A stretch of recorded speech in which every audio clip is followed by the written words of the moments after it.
સ્વાધ્યાય 7.3 દાખલા નંબર 1 રૂપિયા 15,000નું 8% લેખે 3 વર્ષનું સાદું વ્યાજ અને વ્યાજ મુદલ શોધો.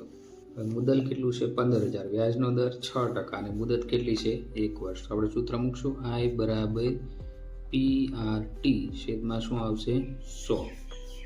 હવે P એટલે મુદલ કેટલું છે 15,000, R એટલે વ્યાજનો દર 6% અને મુદત 1 વર્ષ છેદમાં શું આવશે 100. તો 0 0 ઉડી ગયા. તો શું વધ્યું 150 ગુણ્યા 6 તો 15 6 90 900. તો વ્યાજ કેટલું મળ્યું સાદું વ્યાજ બરાબર 900. હવે વ્યાજ મુદલ બરાબર વ્યાજ પ્લસ શું થશે મુદલ. તો વ્યાજ કેટલું આવ્યું 900 વત્તા મુદલ કેટલી હતી 15,000. તો વ્યાજ મુદલ કેટલું થયું 15,900 રૂપિયા.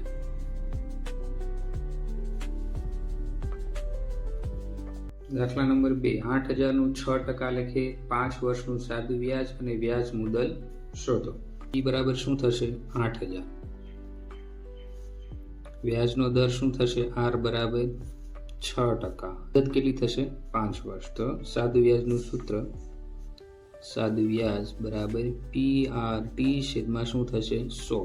તો P કેટલું છે 8,000, R કેટલું છે 6% અને P કેટલું છે 5 છેદમાં શું આવશે જે 100.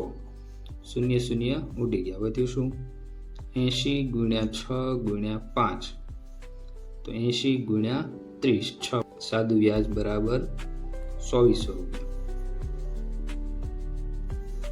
વ્યાજ મુદલ બરાબર વ્યાજ વત્તા મુદલ. તો વ્યાજ કેટલું આવ્યું 2400 રૂપિયા, મુદલ કેટલું છે 8,000. તો ટોટલ કેટલું થશે વ્યાજ મુદલ 10,400 રૂપિયા.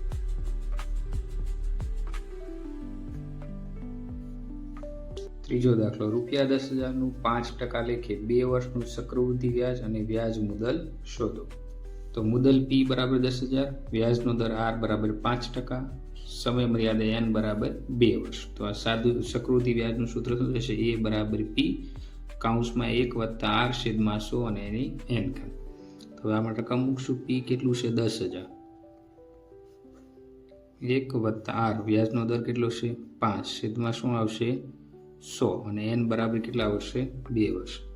તો 10,000 એમના ગુણ્યા 100 એકા 100 વત્તા 1 તો શું થશે 105 છેદમાં શું આવશે 100 ગુણ્યા શું થશે 105. હવે સ્ક્વેર છે એટલે 105 ગુણ્યા 100 કેટલી વાર આવશે 2 વાર આવશે. 2 શૂન્ય આ 2 શૂન્ય ઉડી ગયા, આ 2 શૂન્ય આ 2 શૂન્ય ઉડી ગયા. તો વધ્યું શું છે 105 ગુણ્યા 105 11,025 રૂપિયા. તો વ્યાજ મુદલ બરાબર 11,025 રૂપિયા. હવે આપણે ચક્રવૃદ્ધિ વ્યાજ ગોતવું હોય તો શું થશે ચક્રવૃદ્ધિ વ્યાજ બરાબર વ્યાજ મુદલ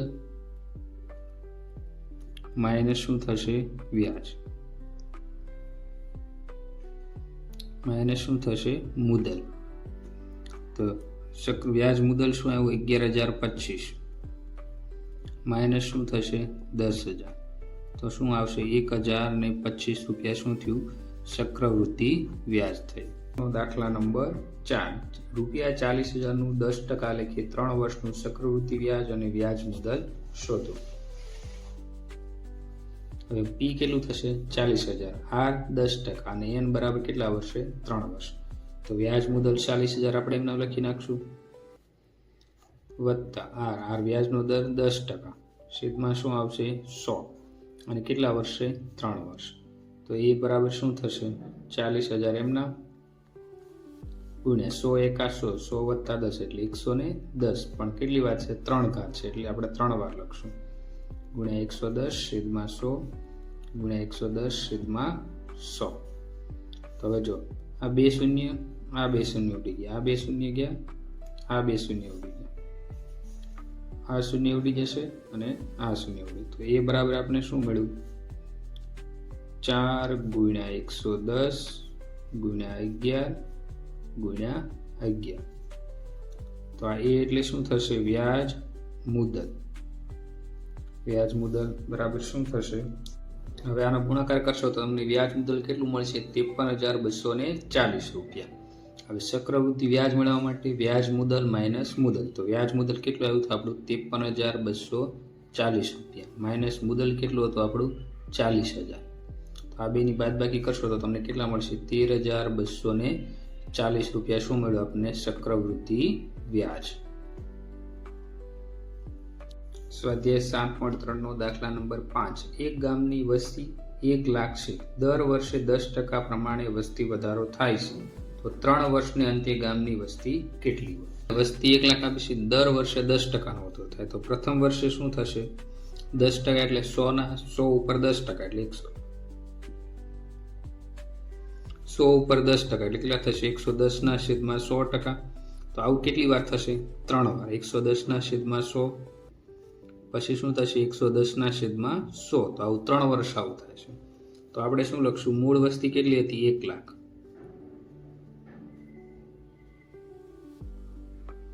ગુણ્યા 110/100 ગુણ્યા 110/100 ગુણ્યા 110/100. તો હવે શૂન્ય શૂન્ય ઉડાડીશું.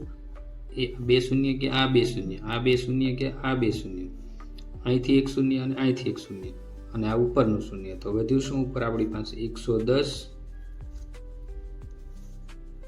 ગુણ્યા 110 ગુણ્યા 11. એટલે કે તમને શું મળે છે? 1,33,100. તો 3 વર્ષને અંતે વસ્તી કેટલી થશે? 1,33,100 થશે.